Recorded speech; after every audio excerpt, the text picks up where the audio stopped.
है। चील, बाज और गिद्ध।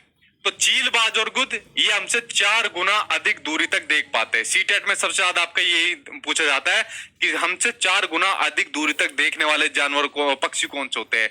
तो ये तीनों होते हैं, चील, बाज और गिद्ध होते हैं। ठीक है, तो चील की जो पूंछ होती है वो कैसी होती है? चील की पूंछ होती है आपकी खांचे वाली होती है। कैसी होती है चील की पूंछ?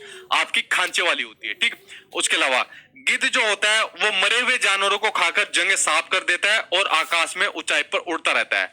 बेसिकली एनवायरनमेंट को साफ करने वाला जो पक्षी होता है वो कौन सा होता है? वो होता है आपका गिद्ध होता है। बेसिकली बेचारा आज की डेट में खुद साफ होता जा रहा है। एक दवाई होती है डाइक्लोफिनेक के नाम से, तो वो जानवरों को दी जाती है। जब जानवर मर जाते हैं तो गिद्ध आकर उसको खाता है और उसको खाकर ये बेचारा ये भी खुद मरता जा रहा है और विलुप्त होने वाली जातियों में ये शामिल होता जा रहा है। लेकिन बेसिकली अब तो सरकार की तरफ से बहुत सारे प्लान चलते जा रहे हैं इसको बचाने के लिए। तो देखो कब तक इसको बेचारे को बचाया जाए। और डाइक्लोफिनेक के ऊपर तो रोक लग गई है पिछले कई साल से। ठीक, आगे देखते हैं। आगे दिया हुआ है कि जमीन पर पड़ी हुई कोई चीज को, किसी चील को 2 किलोमीटर की दूरी से दिखाई दे जाती है। ठीक है, ये पावर होती है चील की देखने की क्षमता की। ठीक, आगे बात करते हैं दर्जिन चिड़िया, यानी कि जो आपका टेलर बर्ड है। देखो इसके नाम से पता चल रहा है, दर्जिन चिड़िया। जो दर्जी होता है, जो टेलर होता है, वो क्या काम करता है? कपड़ों को सीने का काम करता है। टेलर का ये तो काम होता है दर्जी का, कपड़ों को सीने का। तो जो आपकी चिड़िया भी होती है ये पत्तियों को क्या काम करती है? सीने का काम करती है। ये देख रहे हो ना, ये पत्तियों को सीने का काम करती है। ये जो आपकी टेलर बर्ड होती है यानी कि आपकी दर्जन चिड़िया होती है, ये कपड़ों को सीने का काम पत्तियों को सीने का काम करती है। तो दर्जन चिड़िया अपनी नुकीली चोंच से पत्तों को सी लेती है और उनमें एक थैली बना लेती है जिसमें वो अपना अंडे देती है। तो इसको टेलर से यानी दर्जी से आप लोग कनेक्ट कर लेना। ठीक है, आगे देखते हैं। अगला है आपका वीवर पक्षी, यानी कि आपका वीवर बर्ड। जो क्या काम करता है? जो रचाता है, मैंने आपको बताया था क्या? स्वयंवर रचाता है। ठीक है, क्या काम कराता है? स्वयंवर। तो बेसिकली क्या होता है, जो आपका वीवर बर्ड होता है, तो ये क्या होता है? जो आपका फीमेल वीवर बर्ड है, तो फीमेल वीवर बर्ड जो क्या होता है, वो जितने भी आपके मेल वीवर बर्ड है उन सबको घोंसले देखती है और उसमें जाकर जो सबसे बढ़िया घोंसला बना होता है जिस मेल वीवर बर्ड का, उसमें जाकर अपना स्थान ग्रहण करती है। ठीक है, तो नर वीवर पक्षी अपने घोंसले बनाते हैं, फिर मादा वीवर पक्षी उन सभी घोंसलों को देखती है, फिर उनमें से जो घोंसले सबसे ज्यादा पसंद आता है उसमें वह फिर अपने अंडे देती है। तो एक तरीके का स्वयंवर होता है यहाँ पर कि जो सबसे बढ़िया घोंसले बनाएगा यहाँ पर रानी उसके गले में अपना हाथ डाल देगी। ठीक है, ये बात होगी आपके वीवर पक्षी की बात होगी। अब बात करते हैं आपके फाख्ता पक्षी के बारे में बात करते हैं। तो जो फाख्ता होता है वो अपना कैक्टस, कांटों के बीच और अपना मेहंदी की मेंढ में अपना घोंसला बनाता है, जो आपका फाख्ता आपका पक्षी होता है। ठीक है, ये बात हो गई आपके यहाँ पर फाख्ता पक्षी के बारे में यहाँ पर बात होगी। ठीक है जी,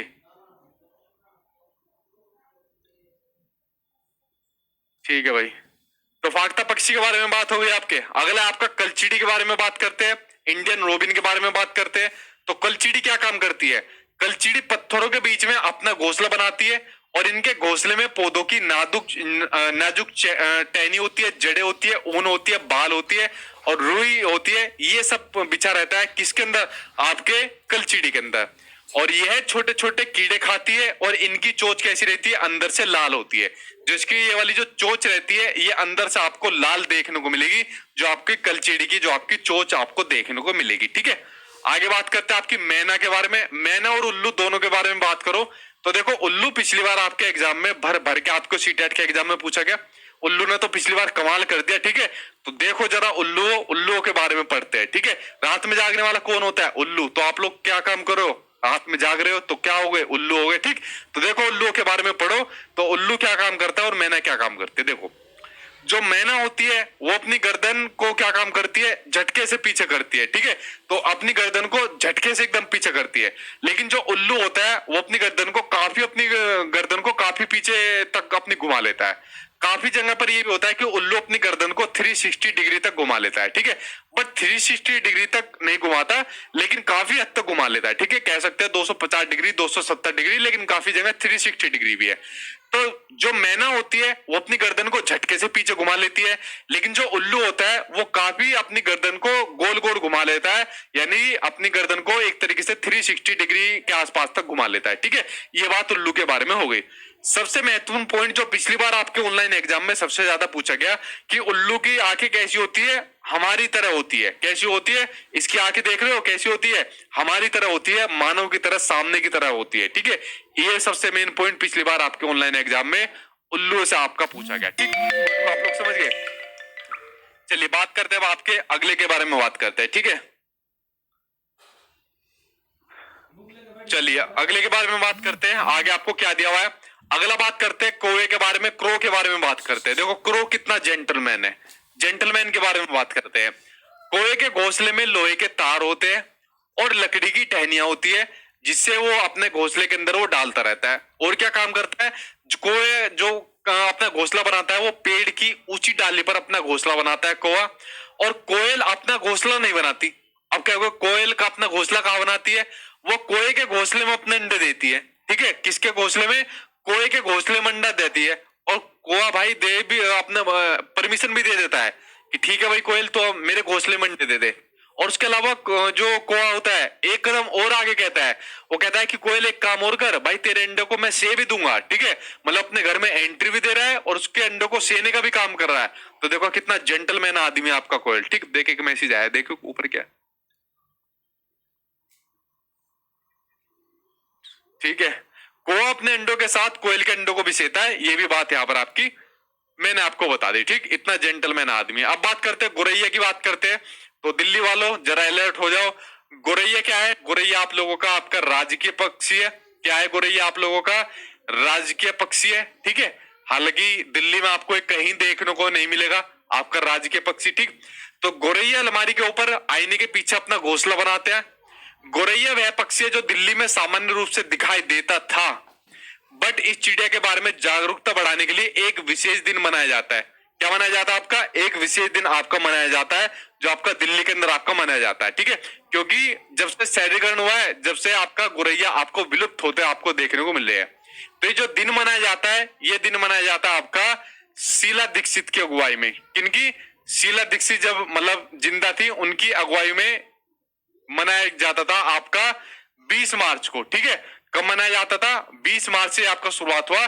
20 मार्च से मनाया गया आपका विश्व आपका गोरैया दिवस। ठीक है, गोरैया दिवस आपका मनाया गया आपका गोरैया दिवस जो आपका मनाया गया, सॉरी गोरैया दिवस जो आपका मनाना स्टार्ट हुआ, तो शीला दीक्षित के टाइम से इसको मनाना शुरू कराया गया। ठीक, आगे बात करते हैं आपका कबूतर के बारे में बात करते हैं।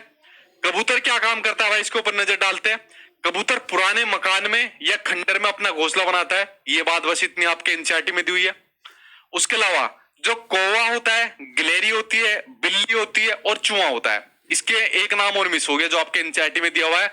और जो मनुष्य होता है, और जो मनुष्य होता है वो मौका देखते ही अंडे चुरा लेते हैं और कई बार घोंसलों को भी तोड़ देते हैं। ठीक है, ये सारे लोग क्या काम करते हैं? घोंसला चुराने वाले और अंडे तोड़ने वाले होते हैं। ठीक, यहां पर बात हो गई आपके पक्षियों की। अब बात करते हैं भाई आपके पक्षियों की चोंच के बारे में बात करते हैं। अब बात करते हैं पक्षियों की चोंच के बारे में बात करते हैं। देखो ये रही आपकी अलग अलग प्रकार की चोंच। ठीक है, ये रही आपकी अलग अलग प्रकार की चोंच।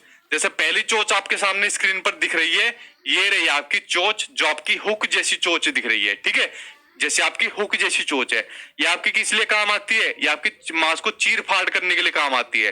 जैसे आपकी चील की हो गई, बाज की हो गई, गिद्ध की हो गई, तो आपकी हुक जैसी चोंच है। ठीक है, जो मांस को चीर फाड़ करने के लिए काम आती है।